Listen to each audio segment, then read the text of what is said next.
is how the quarterback is shaken up. Absolutely 100%. I think there's a lot of talk that people have like this narrative that it's going to be Tyler Buchner, Ty Simpson, or even Dylan Lonergan. The number one quarterback, 100%. Write this down. Get a drum roll ready. It is Jalen Milroe for this team, 100%. He is going to start against Middle Tennessee, and he is going to start against Texas. I think the more we continue to hear about Jalen Milroe, he's commanding this offense. He was very confident during the second scrimmage against Alabama's first team defense. Jalen Milroe, I think, and this is an important part right here. Matt, I'm glad you brought this up right here. Milroe is a turnover machine, okay? All right, this is important. Let's talk about this right now. I appreciate the comment, Matt. Okay, Jalen Milroe has committed turnovers, but has any other quarterback on this roster won a game for Alabama? They have not. The most important thing is Jalen Milroe handled himself very well against a very difficult Arkansas team. I get it. Jahmyr Gibbs carried the load, but he came in and beat Sam Pittman. Against Jimbo Fisher, he beat Texas A&M in a very marquee game. Jalen Milroe is going to be your starter 100%. And I think one thing isn't being talked about enough, and this is probably the biggest soundbite from fall camp. Coach Saban said this: I don't care about stats. I don't care about quarterback stats. He cares about winning. Jalen Milroe has won 2 games. Tyler Buchner was beat by Marshall. Tyler Buchner was beat by Ohio State. Tyler Buchner has not won a game at the University of Alabama. Neither has Ty Simpson. Ty Simpson is very capable to lead this team. I think he's probably the number 2 quarterback. And I think that Tyler Buchner made a lot of progress. But I think it's Jalen Milroe's team. And Coach Saban is going to have him at the quarterback position, starting for the Alabama Crimson Tide. And I think it's going to be his job to lose. Now, are we hoping that he loses it? No, absolutely not. You want the best player to play at the quarterback position. And I don't think that there's going to be this rotation of quarterbacks against Middle Tennessee, possibly later in the fourth quarter. But one thing that I've learned about Coach Saban is Coach Saban just doesn't take out players because Alabama is up, 5 touchdowns or whatever. And this is rat poison. I get it. But Coach Saban wants these guys to develop fourth quarter mentality, be fourth quarter conditioned. That game against Texas is going to go 4 quarters. 100%. So to go over this real quick, here's the quarterback report following Alabama's second scrimmage. My name is Kyle Henderson of BAMA Football on YouTube. I appreciate all the feedback and thank you for hitting the thumbs up, all the super chats and the Venmos. I really appreciate it. So the quarterback report goes like this. Milroe is a starter, 100%. Looked confident against the first team defense. That's important to note. Tyler Buchner really found his rhythm, and that's good. I mean, guys got here during the summertime.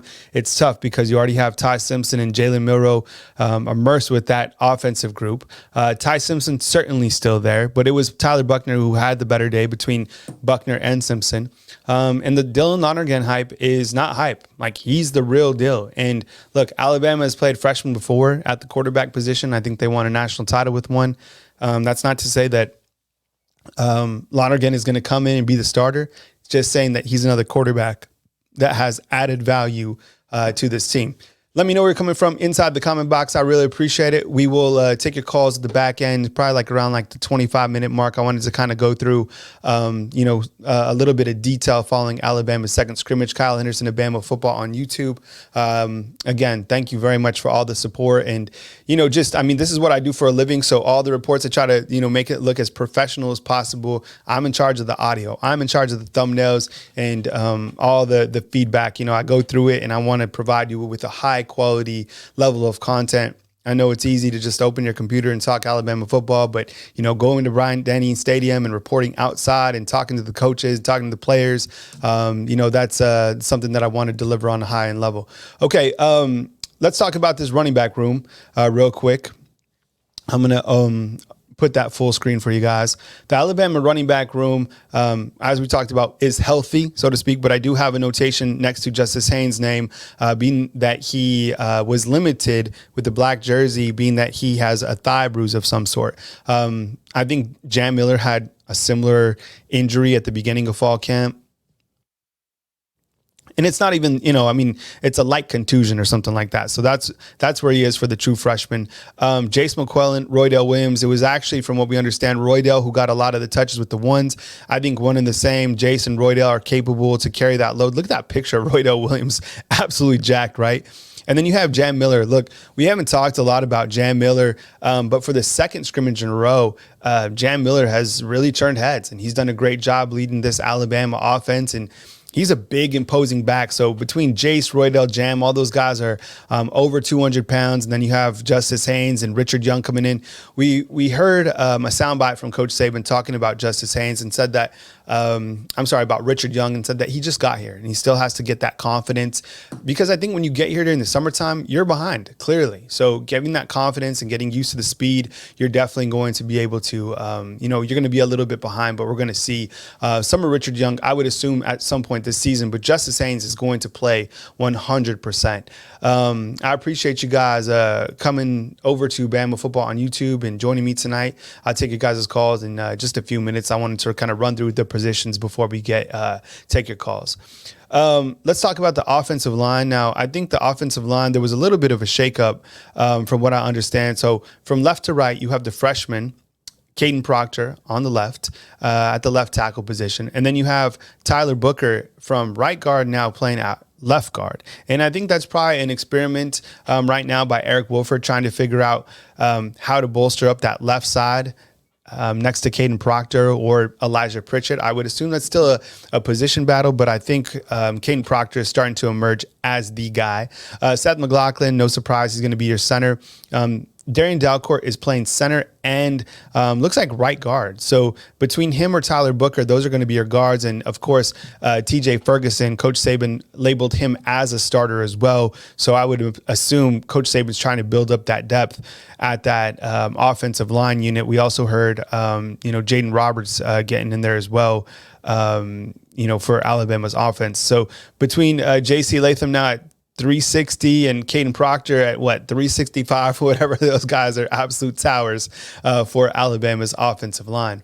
Let's take a look at the Alabama wide receivers and the tight ends. And this is, look at all this talent in this room, right? The stars notate the players that were actually starters with the first team. This is Jalen Milroe. Okay. So you had Malik Benson, Isaiah Bond, Jermaine Burton, Amari Niblack, and Danny Lewis. Those were your first team starters. Okay. And then everybody else kind of got rotation. Yes, I think it is interesting that Ja'Cory Brooks is behind some of those guys, but look, we're still in some of these position battles, and a lot of these guys are going to have to prove that they can catch the football. People keep asking me, well, who are the guys who dropped the football? Well, from what I understand, there was some costly drops by a couple of these wide receivers. I think Malik Benson dropped what would have been a touchdown. Isaiah Bond, he's had some drops, honestly, this fall camp. Haven't heard about Jermaine Burton. I know everybody's kind of he made him out to be the villain, but I haven't heard about him dropping the football, to be honest. And I think there was another one by Jalen Hell who dropped a pass. And then I think Amari Niblack dropped a pass as well. So look, this room has so much talent. I don't know what's going on in terms of the drops. I know you guys don't want to talk about the drops anymore. Neither do I, but this is what we're talking about. And this is what we're hearing. Even Coach Saban commented on the drops, this last, post press conference following the scrimmage. And he said, the wide receiving room has improved. And that was something that Coach Saban, he hasn't been throwing out a lot of compliments this fall camp, which is perfectly fine. But I think he has confidence in that group. And clearly, as you can see from the lineup, those guys, they need the football. And but the drops just absolutely have to stop. It is frustrating to have to come back on here time and time again and talk about the dropped passes. Let's look at the Alabama defense. I'll take your calls in probably about 10 minutes, so just hang tight. This is the Alabama defense at a glance. So Coach Saban was very high on Jaheim Otis and Tim Keenan. You also have Justin Ebogbe, who's played in 42 games, so he's the most veteran player on the defensive side of the ball. You also have Tim Smith. So those are the guys that are going to rep within that first team unit. The outside linebackers, of course, are going to be Dallas Turner. Do you see Dallas Turner rocking the Jordans, the cleats? I posted that on Twitter. Go check it out. Complete swag. Chris Broswell is going to be your additional outside linebacker. And then probably behind them, Q Robinson, who has looked phenomenal this fall camp, is going to be there. Tresman Marshall and Deontay Lawson are going to be your guys at the inside linebacker position. But I think there is a battle between Marshall and Jahad Campbell. And again, I wanted to say a couple times, I think I mispronounced Jahad's name. So I appreciate it inside the comment box. Like, if you guys, if there's a mispronunciation or there's something that I need to tighten up on, I read through the comment box. So I want to provide the best high level coverage. So Jahad Campbell is the correct name to talk about the inside linebacker. So I do apologize about that in the past. So look for that inside linebacker to be a position battle as we continue to Alabama's first game. You do have plenty of depth in the secondary. You have Kool-Aid at the corner, Terran Arnold, Trey Amos. When Alabama does go into the dime formation, that's basically 6 defensive backs. You do have Trey Amos. Malachi Moore is going to be your star. Of course, he can play safety if needed. Caleb Downs, a freshman, is going to be a safety. Jalen Hell / Devontae Smith. Of course, you have Earl Little and Christian Story. So those are going to be your guys who provide, kind of that arsenal of plenty of talent within the secondary. So that's kind of your overall insider report, kind of a wrap up following Alabama's second scrimmage. Of course, we'll have more coverage coming your way this coming week. We have player opportunities kind of sprinkled throughout. And then, of course, we'll provide our normally scheduled stuff going throughout this week. And then the following week, we will get you ready for Alabama and Middle Tennessee.